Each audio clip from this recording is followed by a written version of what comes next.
Rasul kepada Bani Israel. Sesungguhnya aku telah datang kepadamu dengan tanda mukjizat dari Tuhanmu. Sungguhnya aku membuatkanmu bagimu sesuatu dari tanah yang berbentuk seperti burung. Lalu aku meniupnya sehingga menjadi seekor burung dengan izin Allah. Aku menyembuhkan orang yang buta sejak dari lahir dan orang yang berpenyakit buras belang, serta menghidupkan orang-orang mati dengan izin Allah. Siapa ya? Yang mau kamu ceritakan siapa? Isa Al-Masih. Nah, Isa itu siapa? Apa kak? Isa itu siapa? Dia kebenaran kak. Kebenaran? Oke, saya tanya. Iya. Yang dikatakan Al-Haq itu siapa? Allah. Iya. Berarti Isa adalah Allah. Kamu bilang dia kebenaran. Kalau dia kebenaran, maka dia adalah Allah. Iya. Jadi Isa adalah Allah. Ya udah, nggak apa-apa. Di dalam dirinya Isa kan Roh Kudus. Iya, Allah kan. Dan mukjizatnya kan di Al-Quran, di surat manapun dia di atasnya Nabi Itu kan Muhammad. Tuhanmu, Isa yang adalah Allahmu kan. Dia berkata jadi maka jadilah, jadi gitu loh, bukan hanya membangkitkan orang mati gitu. Siapa sih Isa ini? Oh, jadi Isa ini Allah kalian. Ya dibilang Allah ya, bersuci, bersih. Di Al-Quran nggak ada sedikit pun cacat. Iya, berarti dia Allah dong. Karena yang tidak cacat ini hanya Allah, betul nggak? Hanya Tuhan kan? Iya, kebenaran, jalan selamat. Iya. Dan di Al-Quran pun bicara maka diangkatlah derajatnya orang-orang yang mengikuti Isa Al-Masih gitu. Iya. Gak apa-apa, itu kan iman kamu, gak masalah. Kalau kamu mengimani Isa adalah Allah kamu, ya gak apa-apa. Nah, ini dikatakan gini, ada yang di bawah bilang kebenaran bukanlah Allah. Al-Haq itu apa? Paket. Iya kayaknya. Iya itu. Iya. Kalau memang dituliskan seperti itu, dia kebenaran, ya benar dia kebenaran. Ya. Saya ambil baca kitab-kitab nih, kata dulunya kan saya seorang apa namanya ini tuh, kalau nggak percaya di surat Al-Imran dia tertulis pokoknya banyak yang keajaiban-ajaiban. Saya mengertinya setelah saya baca artinya. Dulu kan saya taunya Indonesia aja kak. Dulu taunya Arab. Setelah saya tahu artinya gitu, wih, dari kecil aja dia udah bisa dikasih bicara gitu, dari bayi ya, dari buaya nih dikasih bicara gitu loh. Ketika orang-orang menanyakan kepada Maryam, terus Maryam tidak bisa menanyakan, mana mungkin aku bisa bicara menjelaskan sedangkan dia anak bayi. Tapi dengan kebesarannya itu, bayi itu bisa menyatakan akulah utusan tuh, akulah kebenaran. Ya dibilang utusan tapi di dalam dirinya Roh Kudus, gimana ya di dalam dirinya? Berarti ada dua dong Allahnya. Gimana? Karena ada yang mengutus dianya sendiri punya ruhullah, ya kan? Kalau dia punya ruhullah, makanya dia adalah Allah.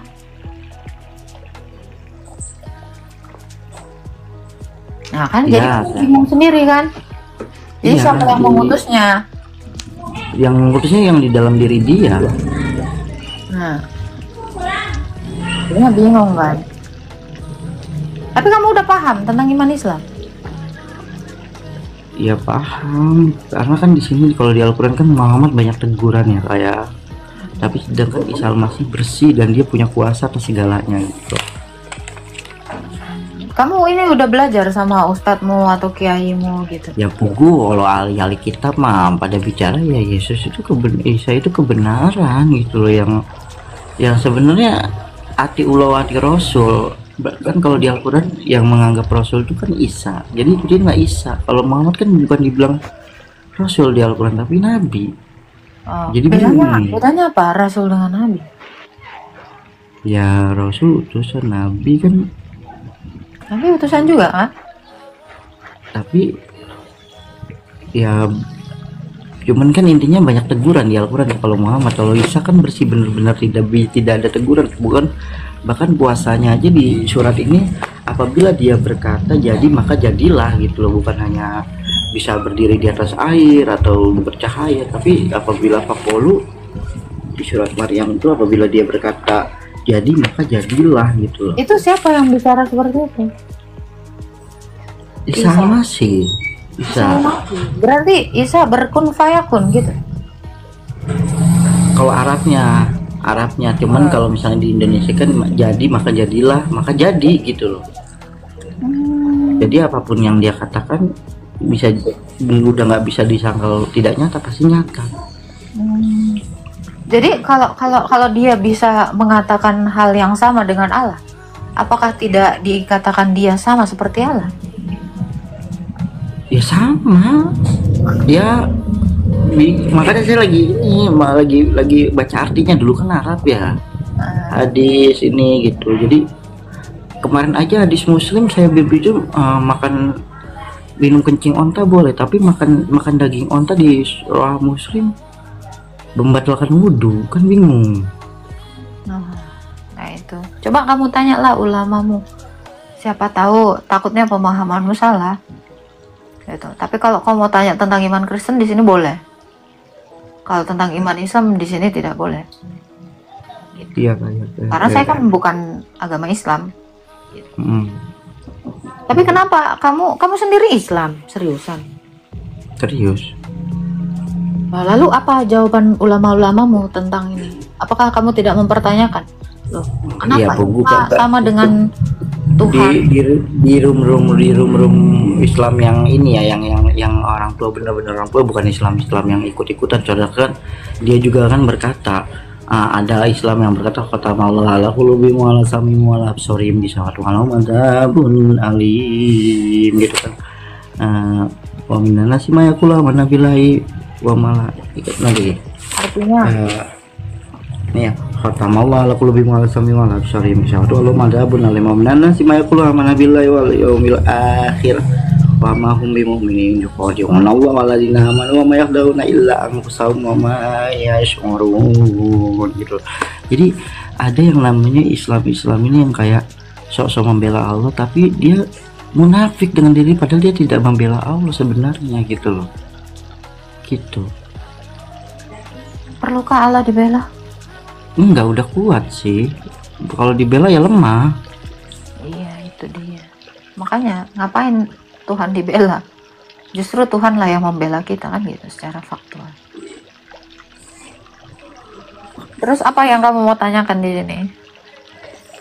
Ya makanya saya tertariknya dengan nggak tahu nih, makanya sebenarnya ketika kakak bilang Tuhan Yesus adalah Nabi, apakah sama Isa sama Yesus putra Maryam yang sebenarnya dia hanya dilahirkan sebagai manusia tapi dalamnya Tuhan sendiri? Soalnya kan kehendaknya di luar nalar semua, berbeda dengan makhluk lainnya dia. Kalau Tuhan kami ya, kalau Tuhan kami itu di dalam jasmaninya berdiam kealahannya. Kisah Kolose 2 ayat 9 itu ada ayatnya. Di sini juga kan. Makanya yang kami tuhankan itu adalah kealahannya Yesus, bukan kemanusiaannya. Kemanusiaannya itu jadi nabi kami, kemanusiaannya itu jadi imam kami, kemanusiaannya itu jadi raja kami dan jadi rasul kami. Bukan. Kalau jadi rasul bukan kemanusiaan. Nah, kemanusiaannya itu yang jadi nabi kami, tapi keilahiannya, kealahannya itulah yang kami sembah. Gitu. Karena kealahannya itu berdiam di dalam jasad. Nah, kalau dia sendiri aku nggak tahu. Kalau boleh tanya aku sedikit nggak apa-apa kak? Aku nggak nyinggung ya. Kakak ini Katolik atau Protestan? Saya Ortodoks. Oh, beda lagi nih ya. Iya. Soalnya kan Protestan harus mengakui Yesus ya bukan anak, bukan Bapak, tapi dia Tuhan, apapun yang terjadi dia Tuhan. Jadi bingung lagi nih saya, ini Ortodoks ada lagi nih. Ya, Ortodoks itu adalah akar dari kekristenan. Protestan itu juga Kristen, Katolik itu Kristen. Ortodoks itu yang masih memelihara ajaran para rasul yang paling murni. Jadi baik Ortodoks, Protestan maupun Katolik, kami menyembah Allah yang satu yang disebut Bapa, yang dia memiliki firman dan roh. Nah, Terus yang kami sembah itu Allah dengan firman dan rohnya. Yesus itu adalah firman-Nya Allah. Makanya Yesus itu disembah dalam kealahannya. Roh Kudus itu juga kami sembah karena Roh Kudus itu adalah Allah. Tapi kalau boleh tahu, kakak sendiri bagaimana pandangan kakak tentang Taurat atau Musa sendiri gitu? Nabi Musa. Musa itu adalah nabi yang diutus oleh Tuhan Yesus untuk menyatakan Taurat kepada segala bangsa. Dan ternyata hukum Taurat yang diberikan Tuhan Yesus kepada Musa itu tidak ada satu orang pun yang melakukannya, semuanya dilanggar. Akhirnya Tuhan Yesus sendiri yang datang sebagai nabi untuk mengerjakan seluruh Taurat itu. Musa itu kan di dalam kisah hidupnya dia membawa orang Israel itu keluar dari perbudakan Mesir. Nah, sama seperti itu jadi kayak tipologi. Kamu tahu tipologi? Itu adalah tipologi bahwa Yesus itu membawa orang-orang keluar dari perbudakan dosa. Sama. Jadi Musa itu sebenarnya menggambarkan Yesus. Ayub, ketaatannya walaupun dicobai siang dan malam dengan berbagai penyakit, dengan berbagai kesakitan, itu juga merupakan tipologi dari Yesus. Karena Yesus itu dicobai, disiksa, didera, disakiti, tetapi dia tetap taat. Nuh juga menceritakan tentang Yesus. Nuh ini membangun bahtera supaya orang-orang diselamatkan dari kiamat. Air bah itu adalah kiamat. Nah, sama seperti Yesus mendirikan gereja supaya orang-orang masuk ke dalam gerejanya, tubuhnya. Gereja itu adalah tubuhnya Yesus. Supaya semua orang diselamatkan dari kiamat. Jadi semua nabi-nabi itu bercerita tentang Yesus. Memang Yesus yang mengutus seluruh nabi itu. Iya. Apalagi Yunus. Kamu tahu kisah Yunus? Kenapa dia masuk ke dalam perut ikan 3 hari? Itu berbicara tentang Yesus yang masuk ke dalam perut bumi selama 3 hari mati. Jadi semua nabi yang dia utus itu sedang menubuatkan tentang dirinya di masa depan, dan itu semua terjadi. Gitu. Jadi nabi itu semua. Bentar, kalau Yunus tadi masuk ke dalam apa Pak? Perut ikan. Oh iya, kalau di saya perut ikan besar. Itu mau menyatakan bahwa nanti di masa depan Yesus itu pun masuk ke dalam perut bumi selama 3 hari. Dia mati, dikuburkan. Semua nabi-nabi itu kisahnya itu menceritakan tentang yang dialami Yesus. Makanya Musa menuliskan tentang Yesus. Yesus bilang, aku menggenapi semua yang ditulis oleh Musa dalam Taurat Musa. Makanya Taurat Musa mengatakan di dalam Ulangan 18 ayat 18, seorang nabi akan kubangkitkan. Musa sudah menuliskan bahwa dia yang datang sebagai nabi bangkit dari antara orang mati. Bahkan Musa tahu nggak? Di dalam Ulangan 21 ayat 21 sampai 23, Musa menuliskan bahwa dia disalibkan. Makanya saya bilang, nabi-nabi itu diutus untuk menyatakan diri Tuhan itu seperti apa. Oh, berarti maksud aku mau nanya, kakak sendiri ini kan ada yang beda-beda versi. Yesus itu disalib atau diserupakan? Tidak ada beda versi. Dunia mengakui bahwa Yesus itu mati dan disalibkan. Diserupakan itu adalah asumsi teologis dari yang nggak kenal Yesus, dari yang nggak pernah melihat kejadian tetapi mengarang cerita tentang Yesus. Kita bisa lihat di dalam buku-buku sejarah ini ya, Flavius Josephus yang dianya adalah orang Yahudi, bukan orang Kristen atau agama lain, bahkan yang anti dengan kekristenan, menuliskan kebenaran bahwa dia mati pada hari Jumat dan bangkit 3 hari kemudian. Bahkan dia juga menuliskan tentang murid-muridnya, Yohanes. Kalau dilihat aku kan karena kebesarannya, karena kuasanya, jadi dia Yudas ini kan sebagai pengkhianat diserupakan Yudas, tapi Isa Al-Masih nggak mati, tapi dia ke langit, lalu dia akan datang di akhir zaman untuk menyelamatkan umat-umatnya. Umat-umatnya siapa yang percaya dengan Injil dan Taurat? Pertanyaan saya, itu ada nggak nubuatannya? Nabi mana yang menubuatkan kisah kayak gitu? Di Maria. Adakah Musa menubuatkan itu? Adakah Daud menubuatkan itu? Atau nabi-nabi kalian lah yang sebelum Isa, ada nggak yang menubuatkan itu? Loh, kalau tidak ada, karangan dari mana? Gak usah dulu ke situ. Kalau kamu katakan dengan narasi seperti tadi, diserupakan apa segala macam, itu ada nggak fakta sejarahnya? Ada nggak data eksternal yang membenarkan teologimu? Nggak ada sih. Nah, kalau tidak dibenarkan oleh fakta sejarah yang menyatakan ada penyerupaan, ya saya bagaimana mau percaya? Itu namanya bukan kebenaran, karena kebenaran itu ada artinya benar dikatakan, benar terjadi. Itu yang namanya kebenaran. Kebenaran itu bukan benar asumsi gitu. Tahu nggak artinya benar? Benar-benar dikatakan dan benar-benar terjadi, benar-benar tersurat, tersirat dan terlaksana, faktual. Itulah yang namanya kebenaran. Tapi kalau masih dalam ranah katanya, itu belum saya nobatkan sebagai kebenaran. Karena kebenaran itu harus real. Itu namanya kebenaran. Betul tidak? Iya kak. Mungkin nggak disebut aku bilang, aku nanti jam 3 mau makan. Tapi itu nggak pernah terjadi. Itu baru planning, rencana. Itu belum disebut kebenaran. Itu baru apa Iya. ya? Narasi doang gitu. Boleh nih kan, aku narasi sedikit lagi ya kak ya. Boleh. Ya nih. Kelihatan nggak kelihatan kameraku masih belum. Oke. Coba buka aja kameranya.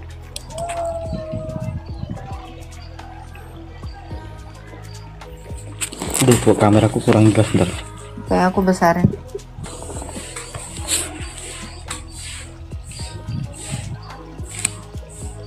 Nah, nih. Kurang jelas ya kayak. Ini kameranya. Coba fokus. Agak mundur sedikit karena agak blur. Oke. Silakan. Boleh dibaca. Surah apa itu? Saya cek dari Maryam. Maryam berapa? Bentar, ayat 34 sampai 35. Silakan dibacakan. 34 sampai 35. Itulah hakikat Isa putra Maryam, perkataannya benar yang mereka ragukan. Tidak patut bagi Allah mempunyai anak, maha suci Dia. Apabila hendak menetapkan sesuatu, Dia hanya berkata kepadanya jadi, maka jadilah sesuatu itu. Apa maksud dari sini? Ini yang tadi kamu bilang. Iya. Tidak patut bagi Allah mempunyai anak, maha suci Dia. Apabila Dia Allah hendak menetapkan sesuatu, maka Dia hanya berkata jadilah. Ini perkataan Allah. Aku belum paham ini. Coba kamu jelaskan.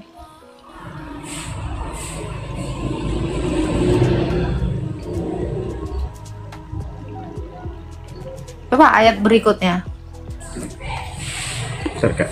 Dan sesungguhnya Allah itu Tuhanku dan Tuhanmu, maka sembahlah Dia. Inilah jalan yang lurus. Ini pernyataan si Isa.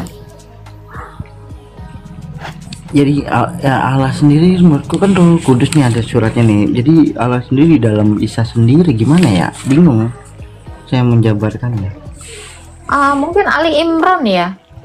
Dia adalah kalimatullah dan ruhullah. Pernah tahu nggak ayat itu? Imran.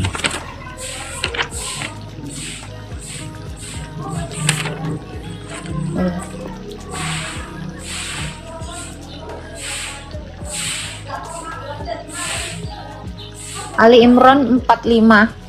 Coba kamu baca. Ketika malaikat Jibril berwahai Maryam, sesungguhnya Allah menyampaikan kabar gembira kepadamu tentang anak yang diciptakan dengan kalimat darinya, namanya Isa Al-Masih putra Maryam, seorang terkemuka di dunia dan di akhirat, serta termasuk orang-orang yang didekatkan kepadanya. Coba Anisa 171. Anisa 7.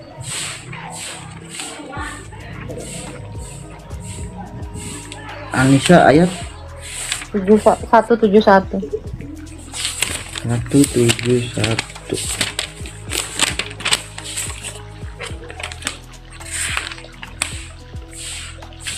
171. Wahai ahlul kitab, janganlah kamu berlebihan dalam menjalankan agamamu, dan janganlah kamu mengatakan terhadap Allah kecuali yang benar. Sungguhnya Al-Masih Isa putra Maryam hanyalah utusan Allah dan makhluk yang diciptakan dengan kalimatnya yang dia sampaikan kepada Maryam. Ada kata Jangan, ciptaan dari situ.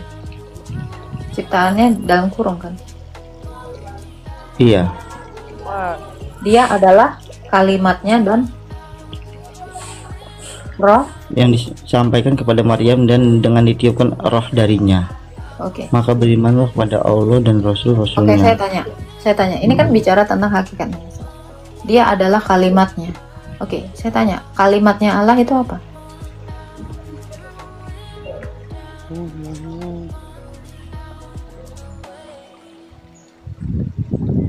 Kalimat Allah itu apa? Hakikatnya. Ruh, Ruh dengan kalimat beda. Ini kan ada dua, kalimat dan ruh. Saya tanya, kalimatnya Allah itu adalah ucapannya Allah kan? Katanya Allah kan? iya, Oke. Saya tanya, kalau kamu berkata-kata kepada saya, kata-katamu itu adalah ya perkataanku, Gio kan? iya, Hakikatmu manusia, maka perkataanmu adalah perkataan manusia. Hakikatnya manusia kan? Nah, kalau Allah, maka perkataan Allah hakikatnya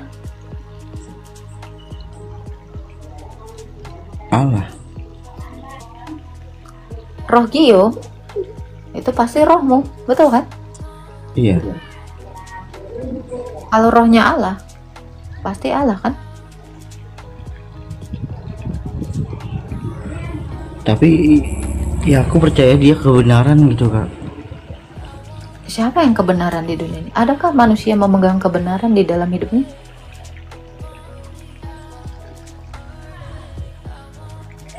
Isa Al-Masih itu kebenaran, tidak bisa dipungkiri. Saya tanya kamu, Al-Haq itu apa artinya? Ya hak segala satu, ya Tuhan sendiri. Kebenaran, Al-Haq, hakikat, hak. Itu. Jadi kalau dia adalah sang kebenaran, siapa dia? Tuhan. Ya Aha. sudah. Nah itu. Apalagi yang kamu bingungkan? Nah, masalahnya dari kebingunganmu ini harusnya ada ustadz-ustadz atau siapapun yang ahli dalam iman Islam yang menjelaskan kalimat ini. Tapi saya tidak mau. Jadi gini, kalau aku bicara tentang umat Islam sendiri gini loh kak, rata-rata kan mereka kan fanatiknya kepada baginda Nabi Muhammad, ya kan? Gimana? Nah, rata-rata kan mereka kan fanatiknya kepada kisah Nabi Muhammad, ya kan? Rata-rata nih. Siapa? Ya kayak ustadz-ustadz gitu, Oke. ustadz-ustadz umum gitu loh.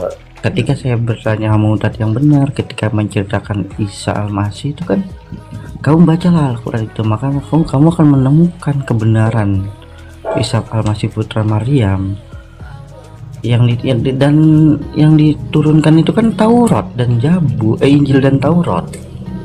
Oke. Ini tadi juga sama ada yang bertanya di bawah. Percayalah Oten, Isa itu diberikan Injil. Mana Injilnya? Pertanyaan itu. Kalau Musa diturunkan Taurat, mana Tauratnya? Kalau Isa diturunkan Injil, mana Injilnya? Ya toh? Iya. Apa kalian mau mengklaim kitab kami? Ya nggak mungkin, karena kita beda Tuhan. Beda Tuhan, beda Nabi. Gitu. Ya enggak, Injil di sini kan kitab Injil, bukan Al-Quran. Ya Al-Quran, Injil ya Injil. Iya, kitab Injil itu mana? Nah ini pertanyaan saya ini. Ya Alkitab itulah yang dipegang sama Tuhan Yesus ya, umat Kristus. Yang mana kitab yang dipegang Yesus? Yesus nggak pernah bawa kitab. Yang dibawa Yesus itu adalah Taurat. Yang mana? Tuhan Yesus itu nggak pernah bawa kitab. Ini saya kasih tahu kebenaran dalam iman Kristen ya. Nih, Gio, biar kamu paham ya. Injil ini yang lu siapa? Injil ini kan dari siapa? Injil itu Injil Matius, Markus, Lukas, Yohanes. Kamu tahu nggak? Saya kasih tahu. Injil, sang Injil itu adalah ini. Dia memegang ini kitab kehidupan. Ini bukan kitab Injil. Injil itu dia. Di dalam iman Kristen, yang disebut Injil itu adalah Yesus. Berita itu, kabar itu, kalimat itu adalah ini, firman itu. Lalu Matius menuliskan tentang dia, makanya ada namanya Injil Matius, karena Matius menuliskan tentang Injil. Ada Yohanes, ada Lukas, ada Markus. Demikian mereka menulis tentang sang Injil ini. Ini yang disebut Injil itu manusia, bukan buku. Ada memang ikon yang kayak gini, saya juga curiga, karena ini adalah ikon yang sudah ada dari abad pertama oleh Rasul Lukas. Ini ada di setiap gereja. Saya juga curiga mungkin ada yang main ya ke gerejanya orang Kristen ya, sehingga melihat Yesus ini bawa Injil, padahal ini kitab kehidupan. Ikon ini digambarkan oleh Rasul Lukas untuk menunjukkan bahwa dia adalah sang pencipta, karena semuanya yang dia ciptakan ada di sini namanya. Itu makanya ikon ini namanya sang pantokrator atau sang kreator, pencipta gitu. Jadi tidak pernah ada Yesus bawa Injil. Dia Injilnya. Dia sendiri Injil. Oh iya. Nah, orang lain mungkin saya nggak tahu. Orang lain mungkin pernah ke gereja dan melihat gambar ini dan mendefinisikan sesuai dengan pemikirannya tanpa dia bertanya. Jadi Yesus itu nggak pernah bawa Injil. Yang disebut kitab Injil itu adalah kitab Matius, Markus, Lukas, Yohanes. Itulah yang disebut Injil. Yesus itu waktu dia jadi manusia, dia mengajar dengan Taurat. Dia membawa hukumnya sendiri. Dan kitab nabi-nabi serta Mazmur Daud. Jadi Yesus itu nggak pernah bawa Injil karena dia adalah Injil. Nah, ini adalah pengetahuan dari abad pertama sampai sekarang ini. Saya nggak tahu di masa-masa abad ke-7 menarasikan yang lain gitu. Yesus itu nggak pernah bawa kitab. Nah, pertanyaan saya itu, kalau Isa katanya diberikan Injil, mana Injilnya? Mana Injilnya Isa? Mana Taurat? Iya. Berarti Injil tuh ya Yesus sendiri ya. Iya. Berarti Matius, Markus, Lukas sama menuliskan tentang sang Injil. Sang Injil itu. Oh, iya, aku paham. Aku pikir selama ini di kitab aku itu ya Injil itu ya Tuhan Yesus ya menceritakan tentang dirinya melalui dia gitu loh kerja. Oh iya, berarti Injil itu Yesus sendiri yang diceritakan oleh Lukas, Markus, Yohanes sama Matius. Ya. Terima kasih Kak ilmunya Kak. Nah, makasih, jadi makanya orang-orang tuh salah paham dengan iman kami. Karena mereka tidak bertanya, tapi mengira-ngira sendiri. Ya gimana mau bertanya Kak? Sebagian kita aja udah kadang-kadang diajarkan anti kalian. Ya, udah terlalu benci duluan. Bagaimana kita bisa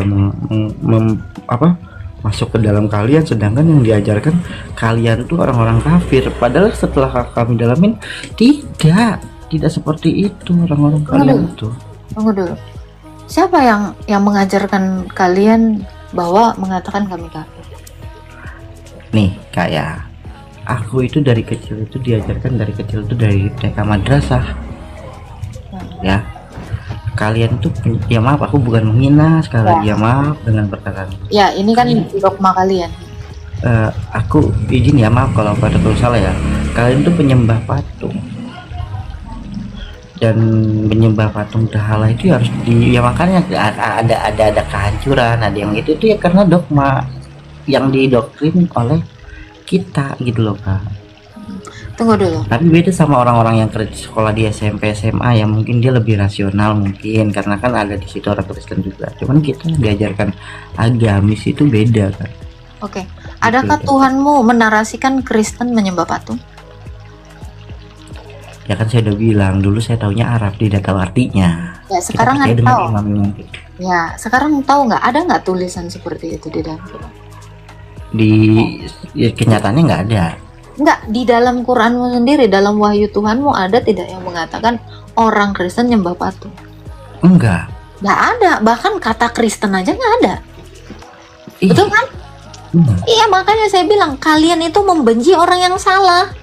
Yang kalian benci itu adalah Nasrani, bukan Kristen. Karena Kristen tidak pernah ada dinarasikan di dalam kitab suci ini. Kalian itu salah membenci orang. Iya, makanya ketika kita tahu ya nggak seperti itu, kalian tuh orang baik, penuh cinta Nah, kasih. sekarang saya tanya. Kafir itu apa? Ya tidak beri, ya menyembah berhala gitu kan. Menyembah yang selain Allah, gitu kan? Ya jadi kan gini loh, kita kan melihat umat, maaf ya dulu ya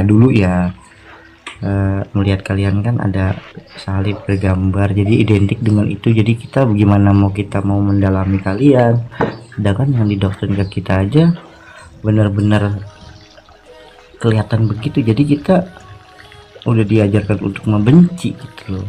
Oke.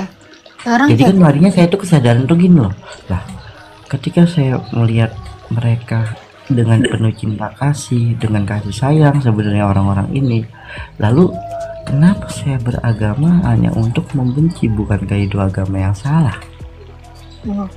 kalian melihat kami karena ada salib, ada korpusnya gitu. Lah, kalian pernah mikir nggak? Kami juga melihat kalian tuh heran dengan acara yang Batu bata, ya. naik haji sana dengan berebut untuk itu. Kalian pernah nggak ada di posisi kami, membayangkan ada di posisi kami ngelihat kalian pun, what the hell? Apa yang kalian lakukan? Waktu Iya, kalian iya. begitu, apa ini? Gitu. Ya nggak sih? Pernah nggak kalian pikirkan? Kami juga rebutan gitu ya. Dan untuk itu, cium itu gitu. Makanya kan aku sendiri kan menyadari setelah kesadaran itu ada, maksudnya setelah aku mengenal orang kalian gitu loh, untuk aku membuka diri untuk kayak, oh sebenarnya kalian nggak sejahat itu, kita yang jahat gitu terhadap kalian. Enggak, manusia itu tidak diciptakan jahat. Teman-teman muslim saya banyak kok yang baik. Dan mereka tidak juga ini. Walaupun kami tahu aneh sekali kalian acara tawaf ya. Acara tawaf itu bagi kami tuh aneh, unik lah ya, unik. Tapi apakah kami lantas membenci kalian? Kami tetap bersikap bahwa this is your religion gitu loh. Ya it's okay gitu. Yang penting kita Maaf ya orang-orang di bawah, aku cuman edukasi, bukan nggak aku apa-apa. menghina, nggak ada Cuma menghina. obrolan biasa, nggak ada niat menjatuhkan. Nggak ada. Maaf gitu. Maaf, ini kan pandanganku dulu, kenapa sih aku tuh bisa benci kalian ya karena begitu. Maaf, aku nggak ada, sekali lagi nggak ada yang namanya untuk menghujat atau menghakimi kalian. Aku hanya pengen tahu itu loh. Makasih Mbak pengetahuan. Oh ternyata saya dapat pelajaran yang selama ini saya, bahwa Injil itu ya Kristus sendiri. Tuh, makasih ya Kak atas ilmunya gitu ya. Sama-sama. Saran aku gitu, daripada kamu bingung. Nah dengan tadi narasi Isa ternyata kalimatullah dan ruhullah. Nah kamu tanyakan ke agama pemuka agamamu ya. Jadi kenapa harus ada dua yang sama gitu? Isa dengan yang mengutusnya Isa. Itu harusnya kamu pertanyakan dan kamu harus menemukan jawaban itu. Saran saya, makanya saya selalu mengedukasi kalian, daripada sibuk ngebahas agama saya, kalian pelajarilah Al-Quran kalian. Saya selalu nyuruh itu. Apa dari arti dari Al-Fatihah, apa dari tujuan Allah mengutus Musa, gitu kan? Kenapa? Nih, satu hal yang aku mau tanya ya Bang Gio ya. Ini mudah-mudahan Bang Gio paham karena udah belajar ya. Dia kan ngutus Musa terus ngasih kitab, betul ya? Terus dia ngutus Isa ngasih kitab. Terus ngutus yang terakhir ngasih kitab. Kenapa ketiganya ini tidak menjadi satu umat padahal Tuhannya satu? Kenapa Nah, di tidak situ dari syariatnya? di situ ada perkataan seperti ini Kak. Aku biarkan Isa di situ berkata, pertanyaanku, jika Tuhan berkehendak untuk aku jadikan satu kepercayaan maka jadilah, tapi aku Tuhan tidak berkehendak untuk menjadikan itu satu, karena larinya untuk gini Kak, untuk larinya ke fastabakul khairat ya, berbuat baik, berlomba-lomba dalam kebaikan gitu loh Kak. Jadi misalnya Muhammad, ya udah ikutin ajaran Muhammad, Kristus ikutin ajaran yang diajarkan, Isa ikut ajarin Isa. tapi untuk berbuat kebaikan, tapi kesini malah saling malah menghakimi gitu loh. Pertanyaan saya yang sampai detik ini saya tanya, umatnya Musa masih ada dong orang Israel sana. Umatnya Isa ini yang mana? Saya sampai detik ini masih bingung. Nasrani ini mana gitu.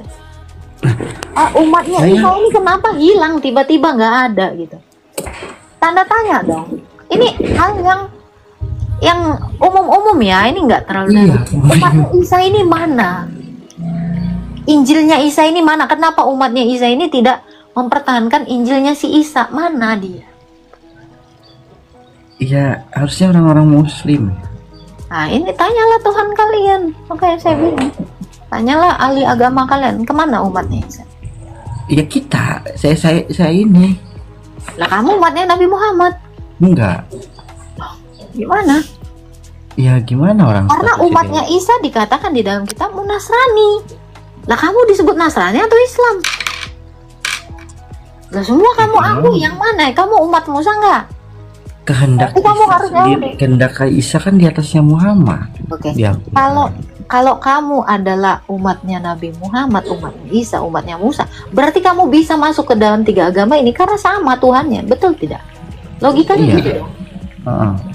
Ibaratnya kamu kayak punya 3 rumah, ya kamu boleh masuk ke rumah ini tiga-tiganya, sah-sah aja. Kenapa? Pemiliknya satu, Tuhan.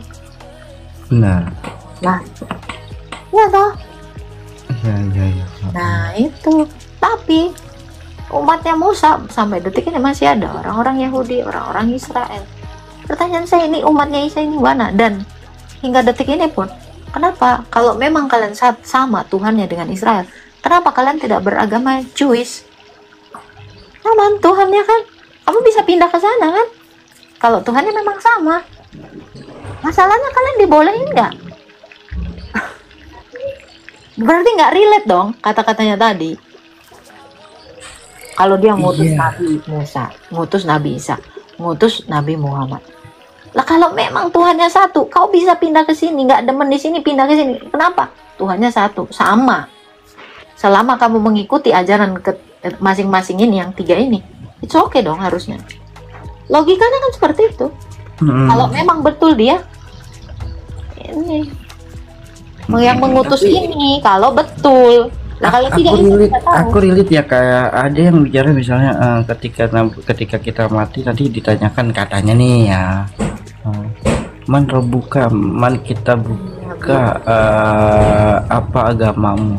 Tapi menurutku bukan itu, tapi Tuhan menanyakan sendiri dengan narsis saya sebelumnya, man robuka mungkin iya, ini kamu ya, tapi yang lebih relevan ketika kamu mengikuti ajaran itu seberapa manfaat kamu terhadap sesama gitu loh. Kita berlogika. Kalau kamu bilang nanti waktu mati ditanya man nabiyuka, man robuka gitu. Pertanyaan saya, kalau memang itu kebenaran, siapa satu orang mati yang bangkit mengatakan, nah aku waktu mati ngomong itu, ditanya itu. Mari kita bicara logika. Ada tidak satu ini kan ajaran, itu kan doktrin. Makanya saya bilang kalau hanya kata saja itu bukan bagian dari kebenaran, betul nggak? Yang namanya kebenaran itu terjadi yang seperti saya bilang tadi. Kalau memang waktu kamu mati nanti ditanya man robuka, siapa satu orang yang menjadi saksi bahwa itu akan ditanyakan ketika mati. Saya baru percaya itu kebenaran kalau udah ada yang mengalaminya, betul nggak? Tapi itu kan cuman kisah-kisah ya, cuman kan di Al-Quran menyatakan beda lagi Kak nih, yang bingungnya lagi nih. dia berbicara kaifa takfuruna billahi amwatan fa ayakum sumayumitukum sumayuhikum summa ilahi turjaun. Bagaimana kamu ingkar kepada Tuhanmu sedangkan kamu dimatikan lalu dihidupkan lalu dimatikan lagi lalu dihidupkan lagi, sampai kapan itu terjadi? Sampai, jadi berarti kita mati ini nanti ada kehidupan lagi gitu loh, tapi dalam jasad yang berbeda. Itu Ah, ada nggak yang bisa membuktikan setelah mati ada kehidupan dari imanmu? Itu kan doktrin. Itu enggak, ini di Al-Quran. Iya, itu kan doktrin. Itu kan doktrin, dogma. Itu kan syariat, itu kan ajaran. Jadi larinya gini, ketika kakak sekarang berbuat baik ya, kayak berbuat baik, beramal baik. Jadi kakak nanti akan mati, tapi dalam kehidupan nanti itu sesuai perbuatan kakak sekarang. Misalnya kakak baik, akan menjadi lebih baik nanti di kehidupan kemudian. Tapi kalau misalnya kakak berbuat jahat, kakak akan mau jadi hewan, mau jadi tembelek lagi, mau jadi ulat kupu-kupu. Berarti itu reinkarnasi. Iya, makanya Berarti itu sama dengan ajaran